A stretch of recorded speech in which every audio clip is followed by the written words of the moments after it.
इसमें आपको प्रॉपर तरीके से गाइड कर सकूं। ठीक है, तो सबसे पहले हम पॉलिटिकल साइंस के सिलेबस को डिस्कस करेंगे, then we will go to the syllabus of constitutional law. तो फर्स्ट जो है वो है पॉलिटिकल साइंस। तो पॉलिटिकल साइंस में हम लोगों को पता है कि 2 पेपर्स होते हैं। उसका जो पेपर 1 है पहले उसको देख लेते हैं, then we will go to the paper 2। Paper 1 में 2 पार्ट्स होते हैं। पार्ट 1 में मतलब पार्ट ए में हम लोग पढ़ते हैं वेस्टर्न और मुस्लिम पॉलिटिकल थॉट्स को। तो जो वेस्टर्न पॉलिटिकल थॉट्स हैं उसमें से क्योंकि यहाँ पे बहुत ज़्यादा राइटर्स दिए हुए हैं, बहुत ज़्यादा फिलोसफर्स दिए हुए हैं, तो जो स्टूडेंट्स या जो एस्पायरेंट्स होते हैं वो इस चीज़ को लेके कंफ्यूज हो जाते हैं कि उन लोगों को किस तरह से मतलब वो किस तरह से इन सबको कवर करेंगे। लेकिन आप लोग जब रिसर्च करें या जब आप मेंटोर्स के पास जाते हैं तो वो आपको फिर पता चलता है कि इनमें बहुत से राइटर्स ऐसे हैं जो आपने पढ़ने ही नहीं होते। इसमें से आपने ये जो स्टार्ट वाले कुछ राइटर्स हैं मैं मार्क कर देती हूँ, आपने इनको पढ़ना होता है।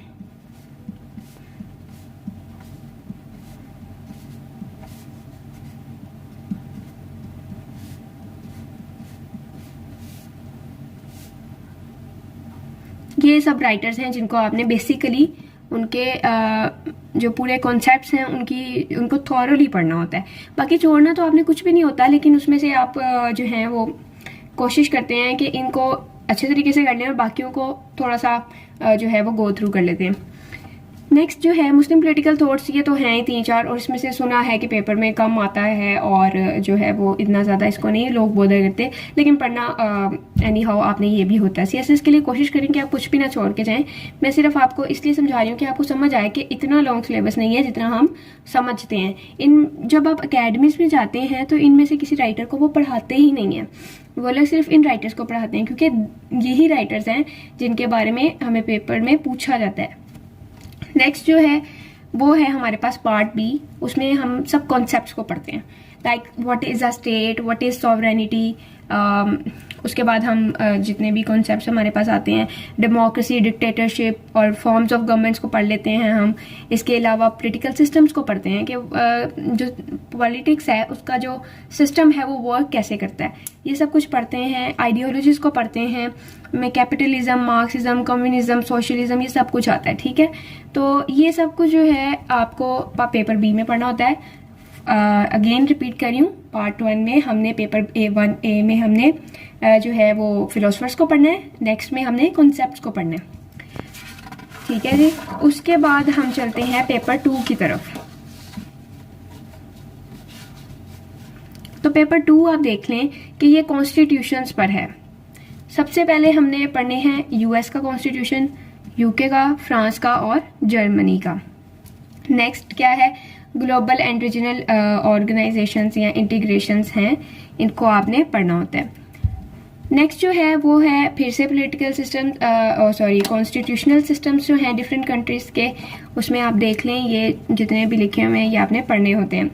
उसके बाद मूवमेंट्स आता है और पाकिस्तान के बारे में जितनी भी पाकिस्तान की 1947 के बाद डेवलपमेंट्स हुई हैं उनके बारे में हमने पढ़ना होता है। और इंटरनेशनल रिलेशन का ये एक छोटा सा पार्ट आता है लास्ट पर जो कि हमने करना होता है। तो जब आप इंटरनेशनल रिलेशन पर आपने कंफ्यूज नहीं होना कि इसमें हम इंटरनेशनल रिलेशंस को भी पढ़ेंगे। जब आप इंटरनेशनल रिलेशन के पार्ट तक आते हैं इस सारा सिलेबस कवर करके, तो आप इस काबिल हो चुके होते हैं कि इन चीज़ों को पढ़ने में आपको बिल्कुल भी इशू नहीं आता, आप बहुत ज़्यादा इजीली उसको समझ लेते हैं। ठीक है, तो नेक्स्ट जो है ये हमारे पास इसका सिलेबस था। अब मैं आपको ये बताऊंगी कि कॉन्स्टिट्यूशनल लॉ किस तरह से हेल्प करता है हमें।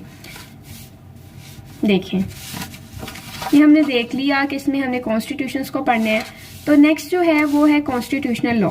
कॉन्स्टिट्यूशनल लॉ का जो सबसे इम्पॉर्टेंट पार्ट है वो इसका चैप्टर नंबर 2 होता है, जिसमें हम डिफरेंट कंट्रीज के कॉन्स्टिट्यूशंस को पढ़ते हैं। तो अब आप एक चीज़ जो है वो मैं आपको ये पहला पार्ट पहले समझा देती हूँ, फिर मैं इसके ऊपर आऊँगी ताकि आपको जो है वो मिक्स ना हो सब कुछ। तो डेफिनेशंस हैं, आपने कॉन्स्टिट्यूशनल लॉ की डेफिनेशन करनी है। उसके बाद ये कुछ जो है कॉन्सेप्ट्स हैं, constitutional convention, rule of law और ये सब कुछ जो है judiciary and all that, executive हो और एग्जेक्टिव है, लेजिस्लेचर है, ये सब आपने इनको समझ लेना है। जब आप ये समझ लेते हैं तो फिर आप आगे आते हैं। और ये कॉन्सेप्ट जो हैं ये आप लोग जो पॉलिटिकल साइंस को पढ़ रहे होते हैं, जब आप पॉलिटिकल साइंस के कॉन्सेप्ट्स को पढ़ रहे होते हैं या पॉलिटिकल साइंस के पेपर 2 के कॉन्स्टिट्यूशंस को पढ़ रहे होते हैं, तो ये कॉन्सेप्ट्स आपके कुछ कुछ हद तक क्लियर हो चुके हुए होते हैं। आप लोगों को पता चल जाता है कि what is our rule, what is the rule of law, what is the concept of rule of law and what are the constitutional conventions. कब बुलाई जाती है, क्यों बुलाई जाती है? जब आप एक कंट्री के कॉन्स्टिट्यूशन को पढ़ते हैं तो आपको समझ में आ जाता है। कॉन्स्टिट्यूशनल कन्वेंशंस जो है वो यूके से जो है पर्टिकुलरली उसके रेफरेंस से पढ़ी जाती हैं। तो जब आप यूके पढ़ते हैं तो आपको ये भी समझ में आ जाती है। नेक्स्ट चलते हैं, मतलब ये वाला पार्ट जो है ये सब कॉन्सेप्ट्स का है, जो कि हम कॉन्सेप्ट्स पढ़ लेंगे पॉलिटिकल साइंस में, judiciary, executive, legislature and all that. उसके बाद रूल ऑफ लॉ मैंने आपको बता दिया, कॉन्स्टिट्यूशनल वाले पार्ट में आ जाएगा। नेक्स्ट जो है वो है constitutional law, principles of constitutional law.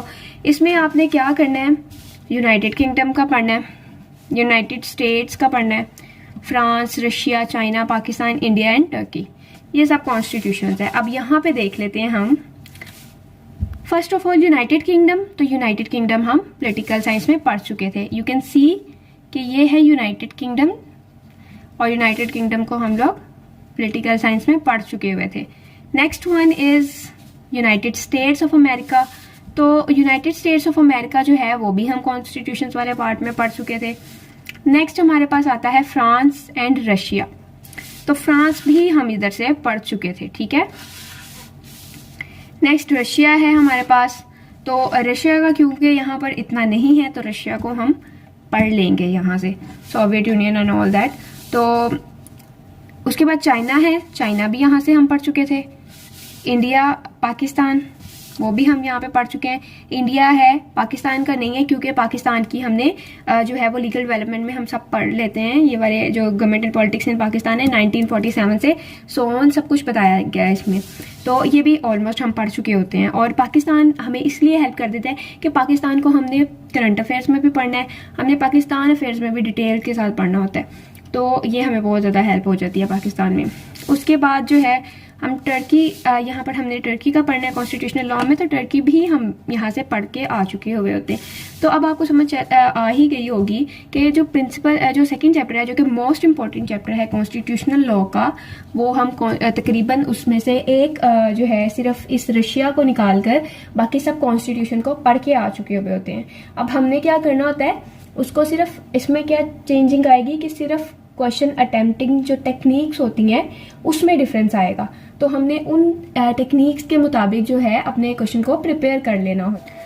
तो अब आप कंफ्यूज मत होइएगा इसमें कि आपने पेपर में एक क्वेश्चन को किस तरह से अटेम्प्ट करना है। मैं ट्राई करूंगी कि बीच में से कोई एक आधा दिन निकालूं और उसमें मैं आपको ये चीज़ भी जो है वो डिस्क्राइब कर दूंगी कि किस तरह से आपने पेपर्स को अटेम्प्ट करना है। तो नेक्स्ट जो है वो आप लोग ये आपको समझ में आ गया होगा आई होप। लेकिन अगर समझ में नहीं आया तो आप कमेंट सेक्शन में मेरे से पूछ लें। कोई भी आपकी कन्फ्यूजन अभी भी रह गई है तो आप मेरे से you are free to ask any type of question, any kind of question. तो आप मेरे से पूछ लें। और फिलहाल के लिए इतना ही। अल्लाह हाफिज़।